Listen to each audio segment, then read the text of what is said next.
Happy Rakshabandhan.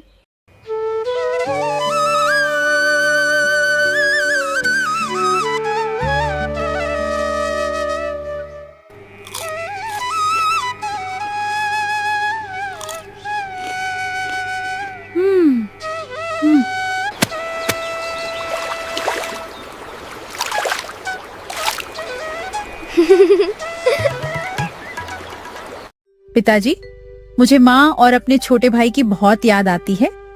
हमने ऐसा क्या पाप किया था जो हमें इतनी बड़ी सजा मिली? कुछ ही दिनों में रक्षाबंधन का त्योहार आने वाला है। सभी बहनें अपने भाइयों के साथ मिलकर यह त्योहार मनाएंगी और हम दोनों बहनें राखी हाथ में लेकर बैठे रहेंगी। मुझे भी तुम दोनों को ऐसे दुखी देखकर बड़ी तकलीफ होती है मेरी बच्चियों। आज तेरा भाई और तेरी माँ जीवित होते तो हमारा भाग्य कुछ और होता। याद है ज्योति, बचपन में हम सब कितनी खुशी और उत्साह से रक्षाबंधन बनाते थे। अब तो यह पर्व हमें काटने को दौड़ता है।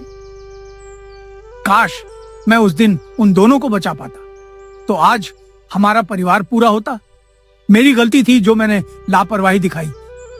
पिताजी, आप खुद को दोष मत दीजिए।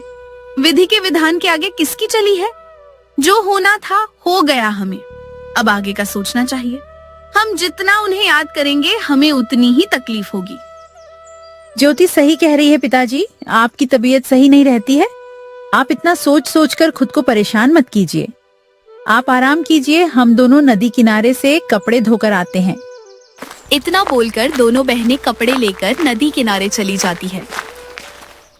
ज्योति जल्दी जल्दी कपड़े धो लो, फिर काम पर भी जाना है। आज देरी हो गई तो ठकुराइन हमें बहुत सुनाएगी। ठकुराइन बहुत बुरी है। हमसे तो गधों की तरह मजदूरी कराती है, लेकिन पैसे देने के समय हाथ तंग हो जाते हैं उसके। मेरा बस चले तो मैं आज ही उसके यहाँ काम छोड़ दूं। सोचती तो मैं भी कुछ ऐसा ही हूँ, पर हमें कोई और काम पर रखेगा भी तो नहीं। उसने हमें काम दिया, यही गनीमत मानो। सीता, राखी आ रही है। हर बार की तरह इस बार भी हम एक दूसरे को राखी बांधेंगे। हाँ, क्यों नहीं। एक दूसरे को राखी बांधकर ऐसा लगता है जैसे हमने अपने भाई को राखी बांध दी है। भगवान, मेरे भाई और मेरी माँ की आत्मा को शांति देना। अगर उस रात वो हादसा ना हुआ होता तो आज वो दोनों हमारे साथ ही होते। चुप कर ज्योति, धीरे बोल। पिताजी ने सुन लिया तो उन्हें काफी बुरा लगेगा। वैसे भी उस रात के हादसे के लिए पिताजी आज तक खुद को माफ नहीं कर सके हैं। मुझसे पिताजी की यह हालत देखी नहीं जा रही है। आखिर वो कब तक खुद को दोषी मानते रहेंगे? जो हुआ वो एक हादसा था, उसमें किसी की गलती नहीं थी। ज्योति, तू बड़बोली है, बिना सोचे समझे कुछ भी बोल जाती है। तू मुझसे वादा करके पिताजी के सामने भूल से भी उस हादसे का जिक्र नहीं करेगी। उन्हें किसी भी बात का ठेस नहीं पहुंचना चाहिए। तुम बेकार में ही डर रही हो, मुझ में इतनी समझ है। अच्छा चलो, मैं वादा करती हूँ, आज के बाद पिताजी के सामने किसी भी हादसे का जिक्र नहीं करूंगी। इतना बोलकर दोनों कपड़े धोने लगती है। कुछ देर बाद घर का सारा काम खत्म करके दोनों बहनें ठकुराइन के यहाँ काम करने जाती हैं। मालकिन, कहिए आज हमें क्या क्या काम करना है? तुम दोनों दिन ब दिन बहुत कामचोर होती जा रही हो। मैंने पिछले हफ्ते ही कहा था ना, अब काम बढ़ गया है तो थोड़ा जल्दी आया करना। फिर इतनी देरी क्यों हो जाती है तुम दोनों को? वो मालकिन, हमें अपने बीमार पिताजी का और घर का भी ध्यान रखना पड़ता है। हम सारा काम करके आते हैं, इसलिए कभी कभी देरी हो जाती है। अब तो ये तुम्हारा रोज का नाटक हो गया है। नहीं नहीं, ऐसा नहीं चलेगा। आज मेरा बेटा शहर से पढ़ाई पूरी करके लौट रहा है। घर का काम और बढ़ने वाला है। ऐसे देरी करोगी तो मैं काम से निकाल दूंगी। हमें क्षमा कर दीजिए, ये हमारी आखिरी भूल है। अब से हम ऐसी गलती नहीं करेंगे। कृपया करके हमें काम से मत निकालिएगा, हमें काम की बहुत जरूरत है। ठीक है, जाओ, घर का सारा काम कर दो। घर एकदम चमकना चाहिए। आखिर इतने वर्षों बाद मेरा बेटा वापस अपने घर आ रहा है। उसके स्वागत में कोई कमी नहीं रहनी चाहिए।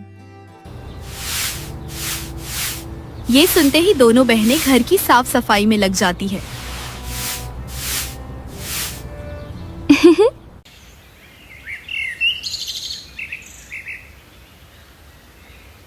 शाम होती है, दोनों ठकुराइन के कमरे की सफाई कर रही होती है। तभी उसका बेटा धीरज वहाँ आ जाता है। माँ, मैं आ गया। पता है मैंने तुम्हें शहर में कितना याद किया। हर रोज मन करता था बस जल्दी से तुम्हारे पास दौड़ा चला आऊं।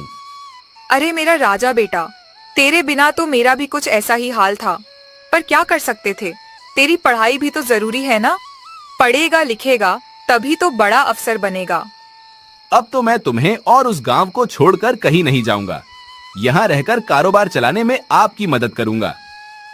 अभी अभी तो शहर से लौटा है और आते ही काम काज की बातें शुरू कर दी। जा पहले हाथ मुंह धो ले। मैंने आज तेरे मनपसंद पकवान बनवाए हैं। खाना खाने के बाद हम खूब सारी बातें करेंगे। वैसे माँ, ये दोनों दीदी कौन है? पहली बार इन्हें घर पे देख रहा हूँ। ये दोनों हमारी नौकरानी है। कुछ हफ्ते पहले ही गांव में रहने आई है। लड़की होने के कारण कोई काम नहीं दे रहा था। गरीब है बेचारी, मैंने तरस खाकर काम पे रख लिया। मालकिन, आपका बहुत बहुत शुक्रिया। आपने हमारे बारे में इतना सोचा। आप दोनों बातें कीजिए, कमरे की सफाई हो गई है। मैं और ज्योति अब खाने की तैयारी देख लेते हैं। इतना बोलकर सीता ज्योति को लेकर रसोई में चली जाती है। सीता, तुमने ठकुराइन का दिखावा देखा? अच्छा बनने का नाटक क्या खूब करती है। बेटे के सामने भली बनने के लिए हमें नीचा दिखा रही थी। छोड़ना ज्योति, इन बड़े लोगों की बात ही अलग होती है। हमें इनके मामलों में नहीं पड़ना चाहिए। बिना बात हम मुसीबत अपने सर क्यों ले। झूठ बोलने की भी हद होती है।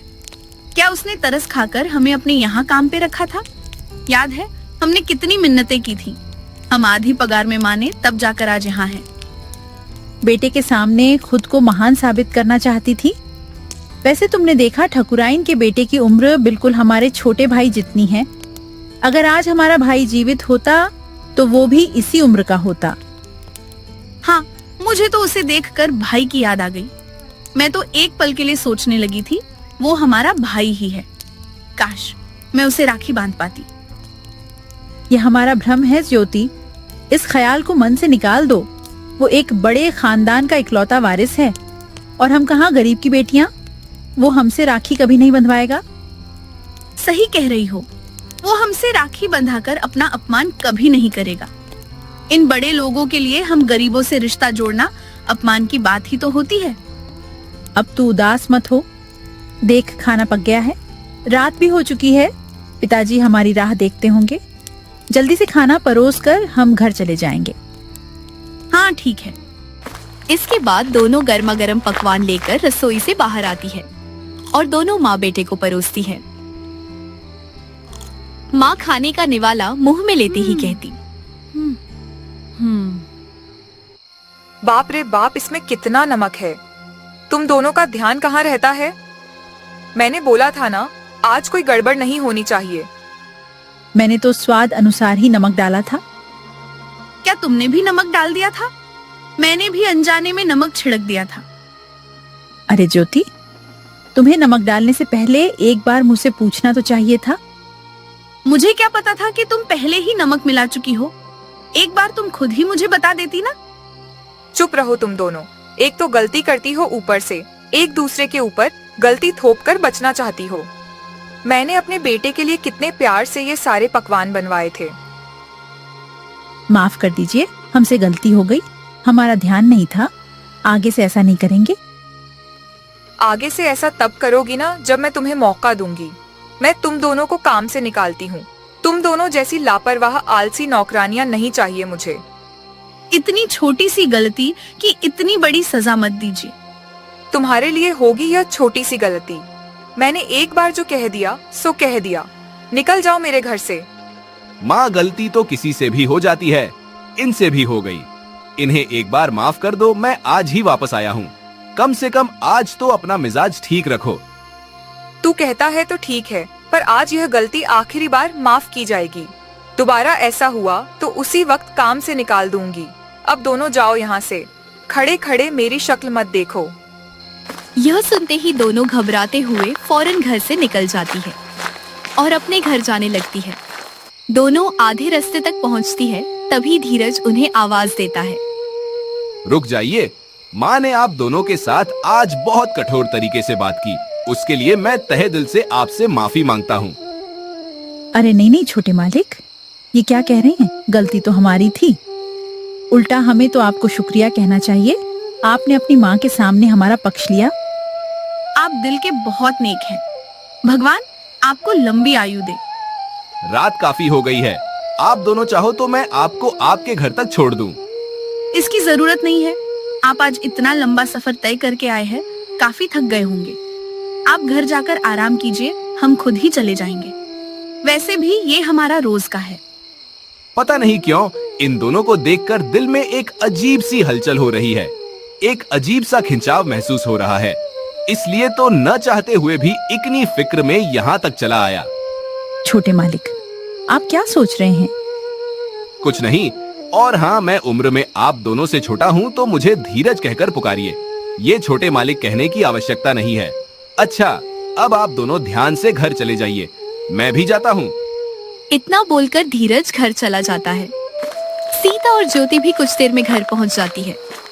दिन बीतते हैं, रक्षाबंधन का त्योहार नजदीक आता है। एक दिन सीता और ज्योति राखी खरीदने बाजार गई हुई थी। अगले हफ्ते राखी है, तो देखो बाजार में हर तरफ बस राखी ही राखी दिख रही है। राखी तो दिखेगी ही, आखिर त्योहार जो बंधन का है। रक्षाबंधन जैसा पावन पर्व का इंतजार तो हर घर में होता है, इसीलिए तो हफ्तों पहले से पर्व की चहल पहल शुरू हो जाती है। दोनों बहनें बातें कर रही होती हैं, तभी वहाँ एक औरत आती है। अरे ये क्या, तुम दोनों किसके लिए राखी खरीदने आई हो? तुम्हारा तो कोई भाई ही नहीं है। हमारा कोई भाई नहीं है तो क्या हुआ?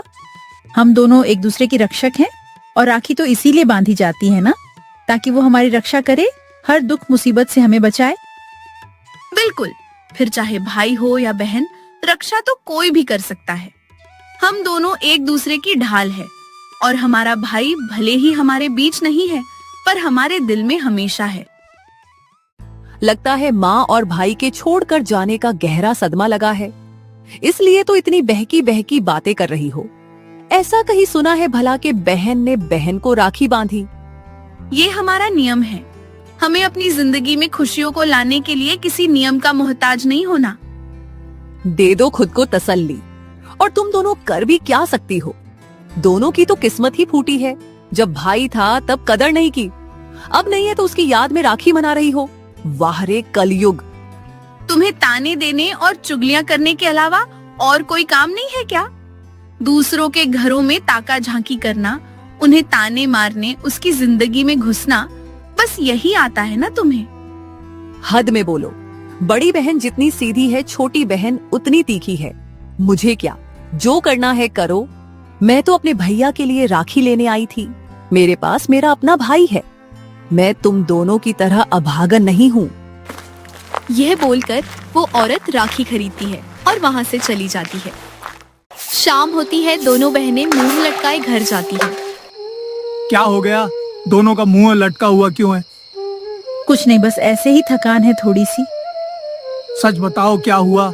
आज फिर से किसी ने ताने कसे क्या? हर बार का यही है, पूरे साल दोनों ठीक रहती हो, रक्षाबंधन आते ही दोनों के चेहरे उतर से जाते हैं। हमें तो आदत सी हो गई है पिताजी। लोग ताने मारते हैं, हम चुपचाप सुन लेते हैं। मेरे कारण सब लोग आज तुम्हें ताने मारते हैं।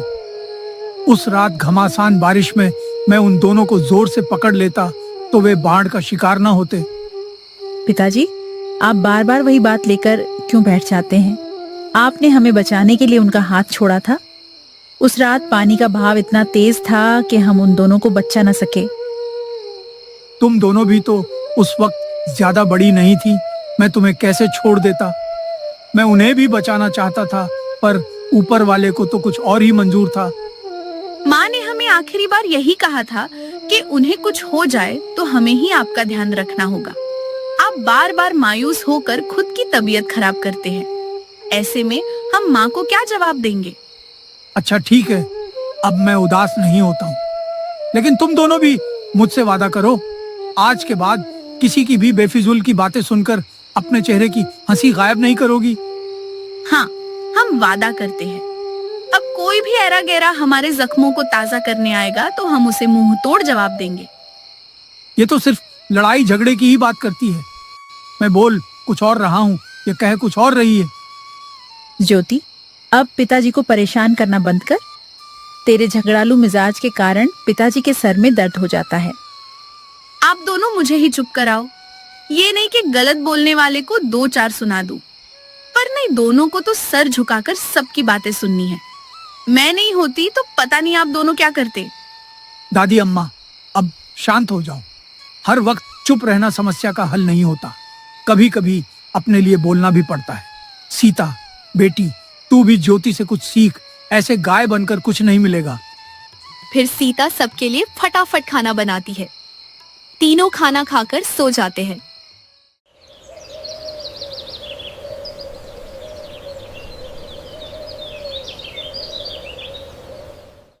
अगली सुबह होते ही सीता और ज्योति ठकुराइन के यहाँ काम करने चली जाती है। आप दोनों आ गए। मैं कब से आपकी राह देख रहा था। हमारी राह? पर क्यों, कोई काम है क्या? नहीं, वो मैं कह रहा था कि राखी आ रही है। मेरी कोई बहन नहीं है। मेरी इच्छा है कि कोई मुझे भी राखी बांधे। क्या आप दोनों मेरी यह इच्छा पूरी करेंगी? आप हमसे राखी बंधवाना चाहते हैं? इससे आपको कोई आपत्ति नहीं। मुझे क्या आपत्ति होगी? मुझे तो इससे बहुत खुशी मिलेगी। आज तक हर राखी पे मेरी कलाई सुनी रही है। इस बार मैं दिल से चाहता हूँ कोई तो हो जो मुझे अपना भाई माने। इतने में ठकुराइन वहाँ आ जाती है। धीरज, तेरा दिमाग फिर गया है क्या? तू इन नौकरानियों से राखी बंधवाएगा? हमारी समाज में क्या इज्जत रह जाएगी?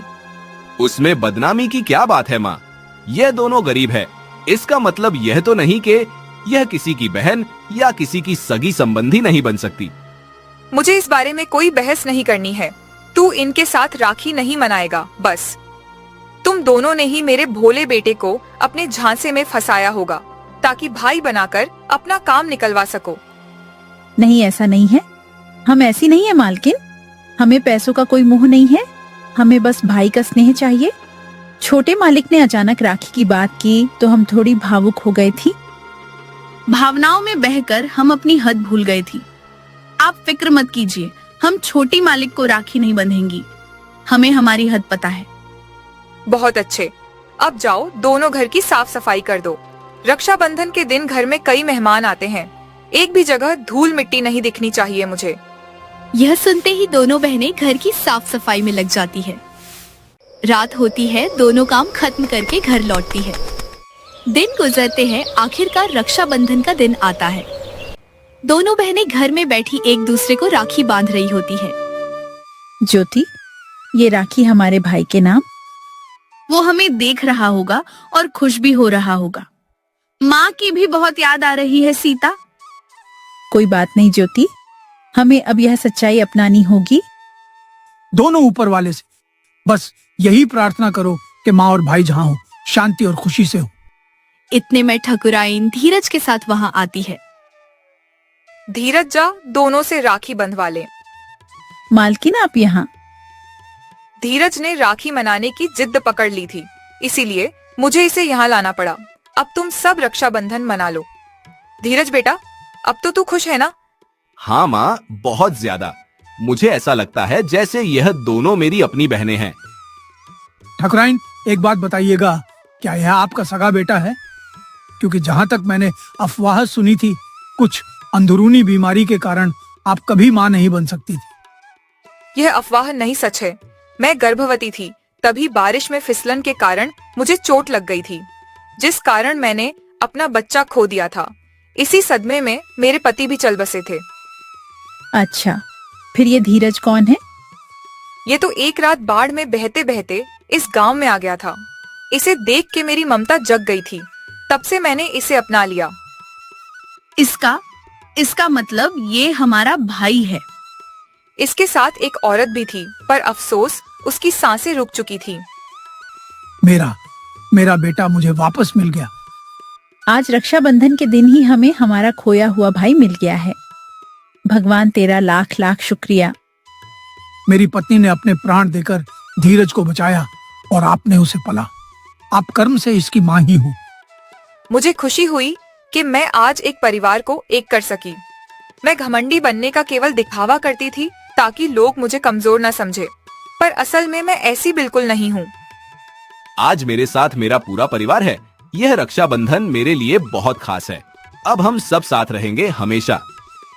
इतना बोलकर धीरज दोनों बहनों से राखी बंधवाता है और सभी खुशी खुशी रक्षाबंधन का रक्षाबंधन। पावन उत्सव मनाते हैं। अब धीरज ठकराइन का भी ध्यान रखता और अपने असल परिवार का भी। नदी किनारे दो बहनों का रक्षाबंधन हमेशा के लिए यादगार बन जाता है। इस प्रकार की मज़ेदार कहानियों को सुनने के लिए हमारे चैनल अक्कू टोन को सब्सक्राइब करना ना भूलें।